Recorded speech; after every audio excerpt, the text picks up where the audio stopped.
He is Lord. He is Lord. Amen.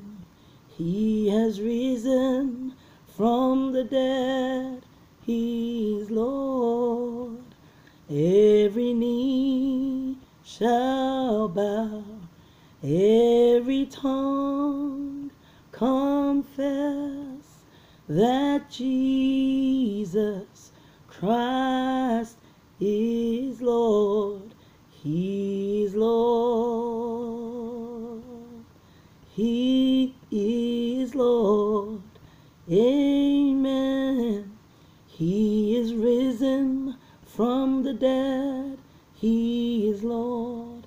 Every knee shall bow, every tongue confess that Jesus Christ is Lord. Grace and peace and love be unto you today. If you're watching this video, God bless you. God bless you. I bless you for taking the time out to listen to this video. Before I go any further, I will encourage you. If you're in a hurry and you stumble across this video, save it for later, because you need to take the time to listen. Okay, this is not a video that you would just quickly just watch and because I'm going to share. This is a video of my testimony. Okay, this is a video of my testimony. I've never given my testimony before. I've never shared my testimony ever before. So this is a video, if you're wondering what this is a video about my testimony.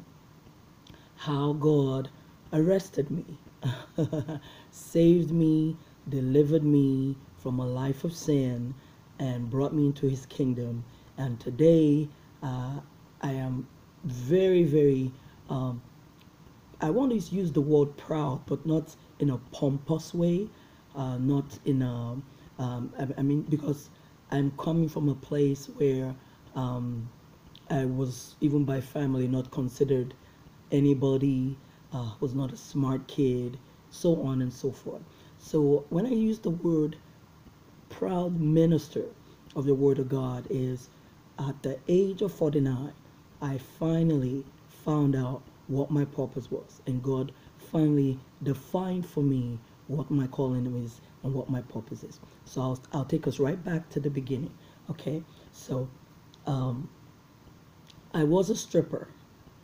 I worked in the strip clubs of Canada, and that was where God arrested me. And today I am an ordained minister of the Word of God. I am an evangelist, and my name is Edith Phillip, aka S.A. Metiteri. Edith Phillip are my English names. S.A. is my traditional name. Metiteri is my traditional name. But Edith Phillip are my English names. Edith is my middle name. Philip is my father's English name. Okay, so just to get that cleared out of the way. Now, I was born 1971. My mom and my dad were international students from Nigeria to Canada. My father had a scholarship. He brought my mother over, and they had me in Canada as a child. Okay, so I grew at the age of 2. Then my parents left Canada and returned back to Nigeria. So I grew up in Africa. My parents are from Nigeria. So I grew up in Nigeria until I was 20 years old. And then 18, 19, 20, roughly about then. I think I was 19 going on 20 when I came to Canada. I came to Canada in 1991. I'm the first child of my family. My father's first child, my mother's first child. So I left home at a very, very young age. In Nigeria, you stay home as a child. You live with your parents. For girls, you live in your father's house till the day you get married, and then a suitcase is packed for you on the night of your wedding. You are handed over to your husband, and that is how you leave your father's house. But the whole time growing up, you are under the covering of your family. You're under the covering of your father. You're under the covering of your father and your mother. Okay, so that's the structure of the home that I came from. It is a typical structure for most African families. It is not like North America, where at the age of 18, a child has the liberty to be classified as an adult, and they are given the liberty of moving out of the house and becoming their own adults and making decisions for themselves. So just to give you a contrast of both cultures. Okay, so I now came to Canada and started school, came to Canada in 1991, started school 1994. A huge tragedy hit my family. That was the year I lost my mother to cancer. My mother passed away from cancer in 1994, and that just threw the whole family into a whole different path, if I may put it that way. It's a whole different path. I was in Canada, and just before she passed away, her last diagnosis was she had to be taken back home. She used to come from Nigeria to come to the States for medical treatment. We had family also in the States where she would come. And I was over here going to school. I was in college going to school. And my second year, I had to leave school to take my mother home because they had diagnosed her. The doctors had told her that there's no more that they could do. They had to that she had to go home and spend her time with her family. So I had to leave school to transport my mother back home. So I left school, took her back to Africa, took her back to Nigeria. That year, 1994, my mother passed away. So when I came back to Canada, I had left her. She was still alive when I left. It was close to September. I had taken her home in April, and just before September school started, I returned back to Canada, and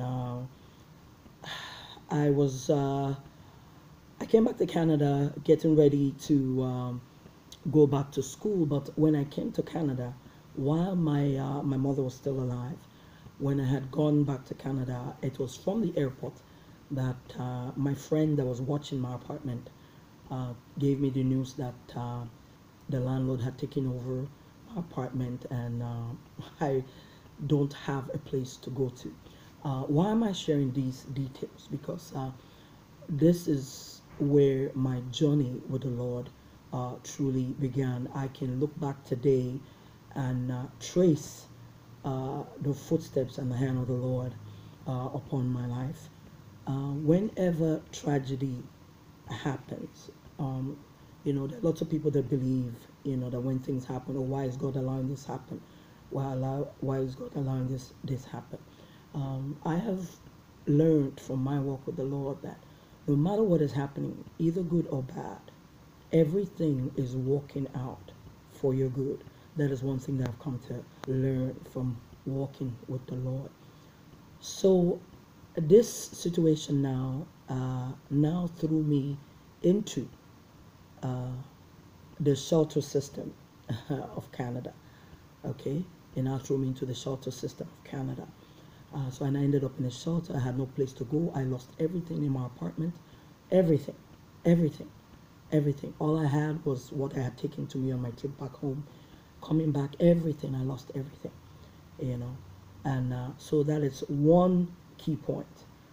Okay, being in a shelter, losing everything. While I was in the shelter, I had been in the shelter just a little over, not even up to a month. One day I got a phone call that my mother had passed away. Oh my God. Oh my God. Oh my God. That must have been one of the worst days of my life as a youth. Up till then, I had been so blessed, coming from a family where my mom and dad were together. I did not come from an abusive home. I came from a home, a home of joy, a home of laughter. So I came from an okay home, if you put it that way. My mother never went to church. It was my father that took us to church. It's very ironic. Usually it's the women that are more churchy and the men that are less interested. But for my family, it was the other way around. My mother was less interested in church, but she had a good heart. She was a very good person. She was known for her heart, but she never went to church. Okay. Now, my dad, on the other hand, he was the one that made us go to church. There was not a Sunday you were able to stay home. We always went to church. So the culture of church going was taught to me and my siblings by my father. Okay, so when my mother passed away, that was such a blow.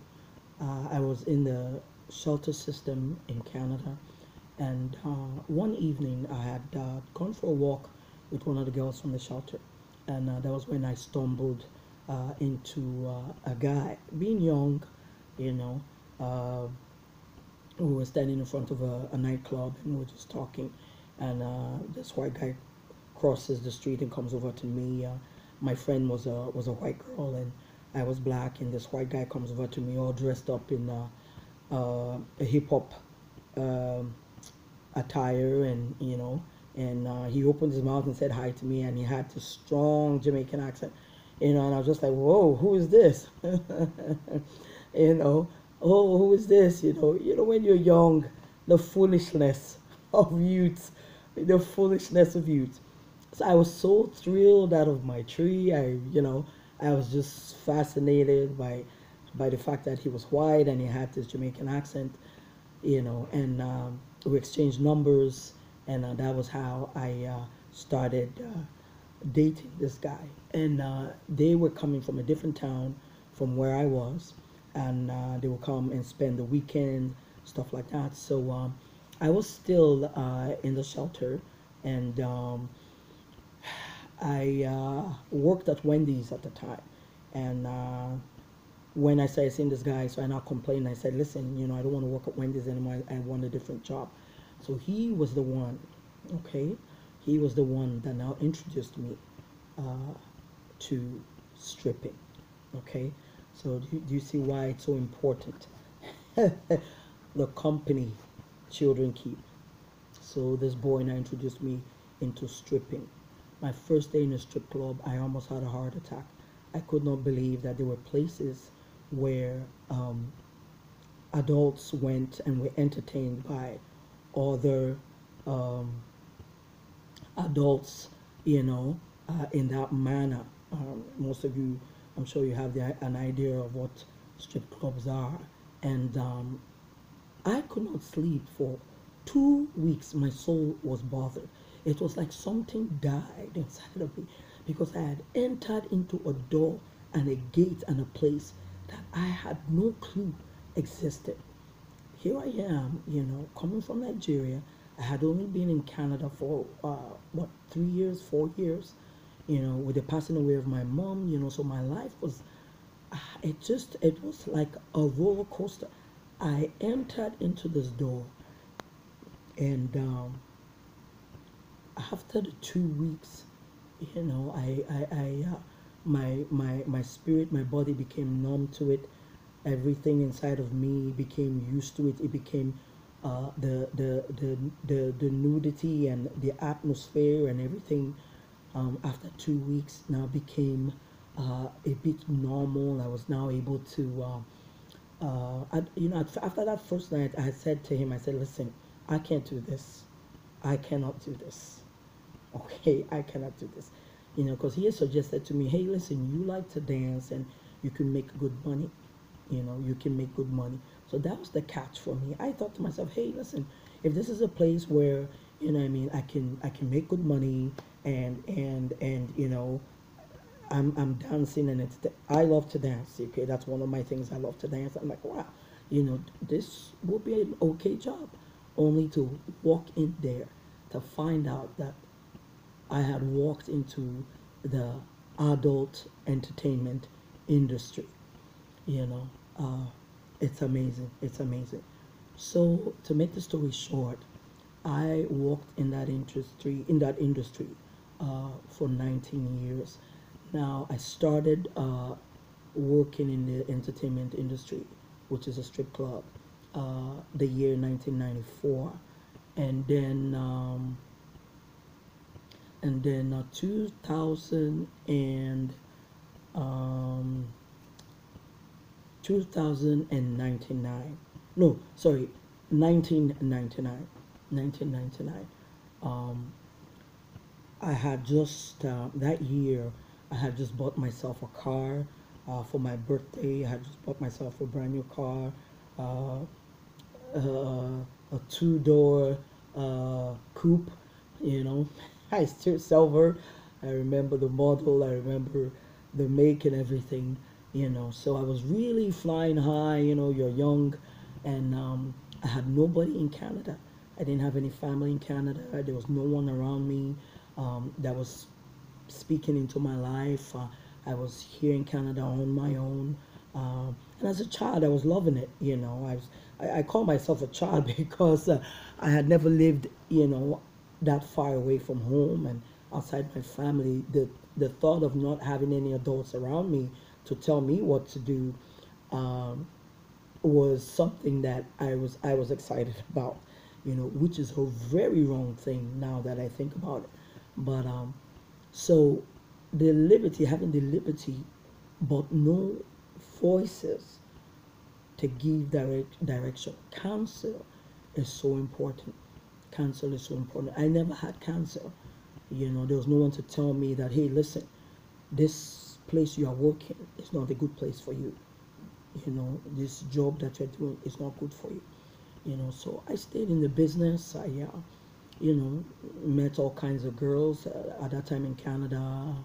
The industry of the strip club had, you know, just it was evolving. I entered into it where it was evolving, where they used to have $5 dances or $1 dances. I came into the industry where it evolved to $20 a dance for 3 minutes, $20 a dance. Um, you know, so that was when that was the season I entered into the industry. So I entered into the industry at its peak. There were all kinds of girls coming in from Europe. You know, that industry was booming at the time in the 90s. It was booming, seriously booming in the 90s, and girls were coming in from Europe, you know, just to come into Canada to become exotic dancers, you know. Um, so that was how I lived my life. I was living my life, living my life. I had no clue that um, God, I had no clue that God was that real and very involved in every aspect of our lives as human beings. I had no clue until the one day, just shortly after I bought my car after my birthday, I drove to work, the strip club where I was working. And as I drove down there, before that, I had noticed that I had started listening again to Christian channels. I started becoming more interested again in Christian songs. You know that word of the scripture where it says, "Teach a child the way that he should go, that when he is grown, he will not depart from it." That word is so true, so true, so true. Because suddenly, out of nowhere, you know, um, I the love again for hymns and Christian songs. I remember before I get myself ready to drive down to the strip club, I would sit in the house and listen to a sermon and listen to church songs, and you know, so that had begun, you know, for like almost two going on 3 weeks, when one evening I had just driven to the strip club. You know, that day I got to the strip club quite early, earlier than when I usually get there. So I just kind of, you know, sat in the car just for a minute. I was just like, you know, oh, let me just relax for a minute and take a break. Suddenly, suddenly, out of nowhere, there was a thick presence that entered into my car. A thick, thick presence. So thick I was stuck to my chair. I was stuck to the chair. of my car. I could not move. I was stuck. I could not move. And then all of a sudden, I just received a complete download. A complete download. Do not go inside the strip club. Turn the car around. Go back home. When you get home, go to your bank tomorrow. Close this, do this. I was given complete instructions of what to do at that time. I sat there for it must have been over a good 30 minutes, stuck to the car of downloading. And then it took a little while again before I could, muster myself and turn the car around and returned back home. Returned back home, called my father. For the first time, I'd been in Canada for years. Because I started stripping, the guilt and the shame, of the life that I was living, I had cut myself off from my family after my mom passed away. The way the news of my mother was shared with me, it was without thoughtfulness. The people that shared the message, it was without thoughtfulness. I had no one to turn to. I was by myself, cried nights on end. So I just, in that season, I just cut my family off. They didn't know where I was for a few years, and they didn't know what was going on with me. For me, because of the shame of the lifestyle that I was living over here, I cut them off. I didn't want anything to do with them because I didn't want them to start asking me questions and things like that. But when the Lord gave me that instruction, I now went home and went to the bank, closed my bank accounts, did all what I needed to do. There was a school that I was watching, a Christian school called Canada Christian College. That was one of the colleges that used to come up during infomercials when I was watching the Christian programs. And the Holy Spirit told me, gave me instruction to go to that school, to pack everything up, pack my life up, pack out of that area where I was working as a stripper, go register myself in this school called Canada Christian College. And I also called my father, and that was the first time I told my father on the phone the life that I had been living in Canada. I told him, Daddy, I've been here stripping. I've been a stripper all these years. Right now, God wants me to go to Bible college, and please forgive me. And I reconciled with my father at that point in time. And that was how I moved out of the area where I was living, stripping, and I now left the area I was. I came, the school, Canada Christian College, was in Toronto. I registered and I lived just outside Newmarket, and I used to commute with a go bus down every day to attend college. And it was a 3-year course, Christian counseling, which I took, but I did it in 2 because I went to school also in the summer, and graduated 2002 with a bachelor's in Christian counseling from Canada Christian College. Now, on the day of my graduation, I was in my friend's apartment, my best friend at the time. She too was a dancer, but she was a dancer that had left the business a few years earlier than me.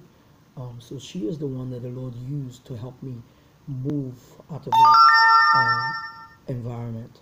So she now was the one that was going to attend my graduation with me. And that morning, I was getting ready in her bathroom as I was brushing my teeth. I heard an audible voice, loud and clear. The Holy Spirit said, "You have a higher calling."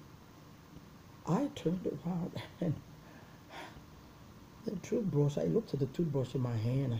I looked around, up and down the room, and I called my best friend. I called out her name. I'm like, "Did you just say something?" She goes, "No."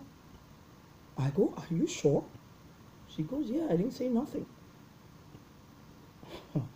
I was like, oh my Lord, you know. So I've kept it in my bosom, and that day went on for graduation ceremony, and that was how I graduated out of Bible college. So the whole time I was in Bible college, I've been praying. Everybody in Bible college, oh, you know, I'm called to be a pastor, I'm called to be this, I'm called to be an evangelist, I'm called to be. I had no clue because I hadn't heard from God. After that download that He gave me that moved me into that Bible college, I had not heard anything again from the Lord. You know, so after graduation, you know, I didn't know what to do. I moved, I moved away from stripping. My whole life changed. I was, going to a Bible believing faith church. So I had now like a Christian family around me. And I was always engaged with prayers, engaged with services. Always in the house of the Lord. But after graduation, I didn't know what to do. And funny enough, if you will believe it, I ended up human nature. I ended up returning back to the strip club after graduating from Bible college. I went back into the strip club. I went back into dancing because that was all I knew. I didn't know how. I had been in the industry so long. I didn't know how to function. I didn't know how to adjust into regular life. So I just returned back to what I knew. So I left and went back into a strip club. I think it must have been that same 2002. And then 2008, I met a guy in the strip club. And, by this time, I was that age, okay, I should be married now, I should be settled, I should have children of my own, things like that, So I met this guy, and I decided that, I said, this would be a good time to settle down, to have a family, and to get out of the business. Because the one thing with that industry, very easy to get in, but it's very hard to get out. When you've been in it so long, it takes the grace of God to come out, and to come out right. It does. So I now met this guy, and he was driving truck, and moving stuff from Canada into the U.S. So I went with him on a few trips, and one day, we started praying. Me and him prayed, and I said, okay, let's pray that God will open the doors for you to have a better job, because he was trying to go up north. He had heard, that there were jobs up north paying really good, and he was trying to see if he could, be accepted for one of them. So the one night I said, listen, let us pray about this job. I believe that God will give it to you, and let's pray. So we prayed together, and every now and then he would accompany me to church, and so that was what we did. And one day he came back, called me on the phone. I was in the house, cleaning up and trying to get ready for work at the strip club when the phone call came in. He was screaming and shouting, pack your bags, pack your bags. I was just, frozen on the phone. I mean, pack your bags. I'm like, what is going on? He's going, pack your bags, pack your bags, pack your bags.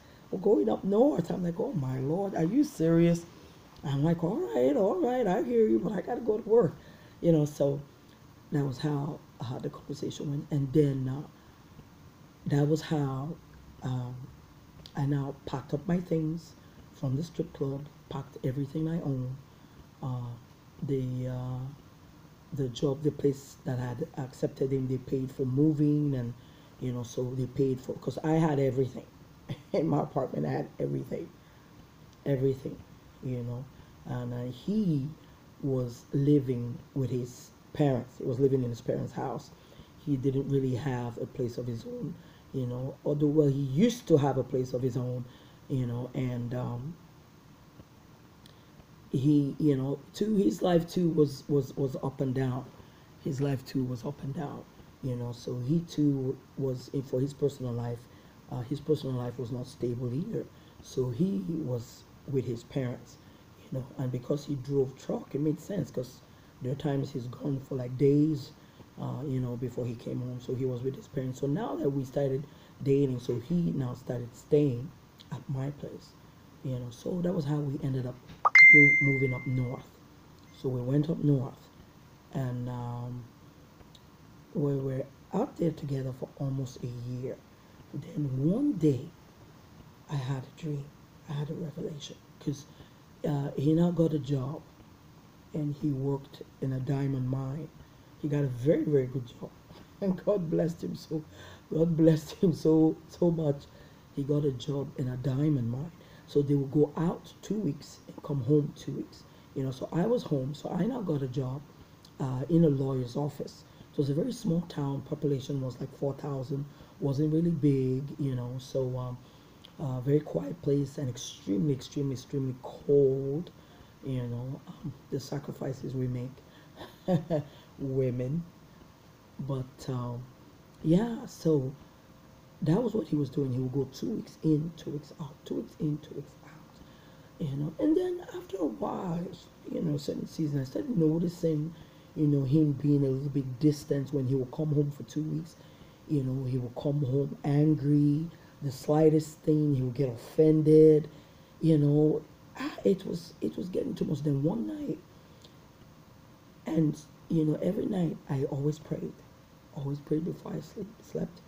I was no longer in the strip club, so I found a church there, Pentecostal church. I was very close with the family because while he was gone, I was by myself, so I needed to be connected, spiritually.